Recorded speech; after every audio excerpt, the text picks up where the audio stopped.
Welcome to Inside Sim Racing. I'm Darin here with some more post E3 coverage, and this is going to be my first look and impressions of F1 2015. And some of you may have seen my direct capture footage of F1 2015 both at Montreal and Mexico with Lee Mather, who works for Codemasters, and I'd like to thank him for his time letting me do that direct capture, and it was great to meet him for the first time as well. So besides capturing him driving, I got to drive it myself, so I'm going to give you guys my impressions of what I thought. Again, Xbox One version, I was driving with the Mad Catz force feedback wheel on a race room chassis. Before I get to that, a little bit about this latest version of the Formula One franchise by Codemasters. F1 2015 will be available in Europe on July 10th and here in the States on July 21st. It's going to retail for $60 on the PS4 and Xbox One. It's also going to be available on the PC through Steam for $49.49, and it looks like you can get it on the 10th as well, probably regardless of your region on Steam. It's going to feature the 2015 FIA Formula One World Championship as well as 2014 F1 bonus content. Besides competing for the championship, there will be a pro season mode, a new online practice session, and online multiplayer.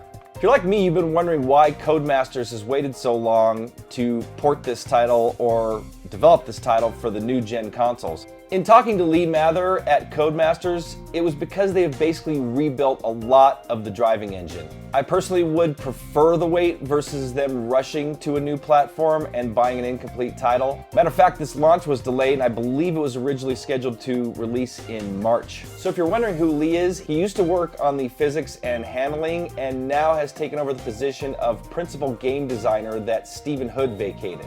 I also found out that a longtime sim racer and friend of mine, David Greco, has got a position at Codemasters, and he's the car handling designer. So besides being a longtime sim racer, and matter of fact, he was an alien, David also drove some real-world cars. As a matter of fact, competed in the Skip Barber series here in the States. So now for some of my impressions. I drove it on the Xbox One, first with a gamepad, and struggled horribly. I turned off a lot of the driving assists and tried to get around the track, but it was tough. Then I found out that they had this pod set up in the Bandai Namco meeting room off the main E3 floor for media and VIPs, and I made a beeline to that meeting room and hoped I could get in, and sure enough, Lee was there, and I got plenty of time getting to drive it myself and, again, doing that direct capture.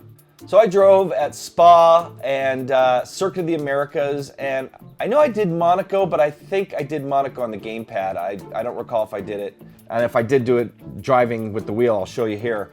But I could definitely feel the difference in the handling and the force feedback.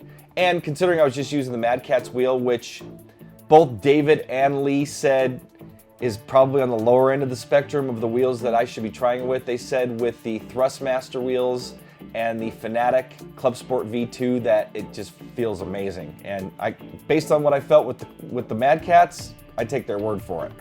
I definitely felt more connected to the road in the cars. I could feel the cars stepping out. I didn't really find that there was input lag. Like if you go back to F1 2010, there was just horrendous input lag, especially on the consoles. On the Xbox One version that I tried, didn't really notice it. I mean, it may be there inherently, but I honestly couldn't tell. So the physics and force feedback definitely felt a lot better than the 2014 versions of the game, and that's without me making any adjustments. Before I knew that David Greco was on board, I commented to Lee how I liked the feel, and he mentioned that they hired a new handling designer, and I asked, I said, what's his name? And he said, David Greco. I was like, oh my God, I know David. So I hit David up on Facebook post E3 and talked with him a little bit about it as well. David also told me they have the Logitech G29 in-house, but most of the development on the physics and force feedback have been done with both the Fanatic and Thrustmaster wheels. Graphically, it ran wonderfully. In talking to Lee, the Xbox One version won't be running in full 1920 by 1080, but more like a 900p resolution. I also asked about 60 frames per second. He said that it will achieve 60 frames per second, but not constantly. Occasionally it will dip based on how much action is going on, but I felt it was really smooth and much better than anything that runs at a solid locked 30 frames per second. As usual for Codemasters, the rain effects were spectacular, even more spectacular than what I've seen on the PC. Get to that in a minute too, because I actually did a direct comparison on the PC. I really couldn't tell how the sounds were because I was in a loud room for the most part and I wasn't racing with headphones, so I could hear what was going on, but I couldn't really hear detail. Based on the direct capture footage I have though, I feel it sounds pretty good.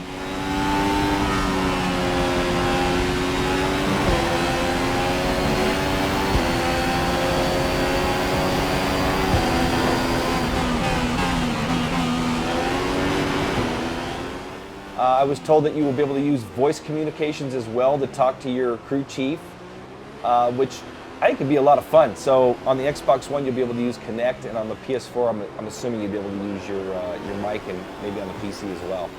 The AI seemed intuitive, and I had some good battles with them. And watching Lee battle, they ran really clean. I mean, they didn't make any bonehead maneuvers, and I've mentioned this many times. AI has probably got to be one of the hardest things to code for a racing game developer. And you can race up to 24 cars at a time, well, against 23, 24 counting yourself. And I'm not sure about online. I'm assuming it's going to be 16, but I don't know yet. So I mentioned I did a direct comparison to F1 2014 on the PC. It's been about a week since I tried it, F1 2015 that is, on the Xbox One, so it's not a true side-by-side, but looking at them graphically, they are just about equal, I would say. It truly shows you the power of the Xbox One versus a PS3 or Xbox 360. For F1 2014, there was no comparison graphically, and the PC was far superior to the console version. Now that gap has closed tremendously with the Xbox One, and I can't wait to see how it looks on the PS4, as it supposedly runs at a full 1920 1080, and the PS4 is known to be a more powerful console. Physics-wise, I'd say it was tough to compare because I ran it with a T300 on the PC versus the Mad Catz force feedback wheel on the Xbox One. I have to say though, without doing any adjusting on the console at E3, it felt damn good even with that Mad Catz wheel. Until I get some more time to really turn a lot of laps, get things dialed in, and run some long distance races, that's gonna be about it for now, but I'm really looking forward to this next generation version of Formula One franchise by Codemasters and feel they are inching closer and closer to hardcore sim territory. Anyone that calls this an arcade racer really needs to check themselves, because this is far from, I mean, you want to go arcade racer, Need for Speed, you know, go along those lines, The Crew. This is not an arcade racer. As a matter of fact, in my opinion, on the console, between this and Project Cars, they're as close to a sim as you can get, pretty much. The Forza 6, sure, it's got some sim-like attributes, or Forza 5. I'll talk about Forza 6 in another video that I tried at E3, but Gran Turismo, sure, I consider those more like track day sims, where in F1 2015 and pretty much all the other F1 titles, you can run full distance races, full damage, pit stops, tire wear, you know, there's strategy involved, and you're racing at all the real tracks against all the real drivers. So anyway, I'm gonna get off my soapbox here. I would say it's definitely more on the sim side. I'd even say getting away from Simcade. I really don't consider this arcade at all. So again, I'd like to thank Lee for spending some time with me and letting me get that direct capture. As far as I know, I was the only one that has direct capture of F1 2015 currently on YouTube, so that was really cool. He's a great guy and seems really passionate about getting the most out of this title and really taking it to the next level. And again, it's great to hear that they got David Greco on board, because you know, he's a sim racing guru. He's been around for a long time. He knows his stuff. Again, I consider him an alien, so great to see he's on the staff. And thanks, David, for taking some time out and answering some of my questions on Facebook. Really appreciate it. So I should have at least one copy pre-launch, hopefully pre-Europe launch, which is July 10th. And I'm hoping to get all 3 copies so I can really do a comparison of the 3. So lots more coverage of F1 2015 coming in the near future. That's going to wrap up my post-E3 coverage of Codemasters F1 2015 for the Xbox One. Hopefully you've enjoyed it. I'm Darin Ganji for Inside Sim Racing. See you guys next time.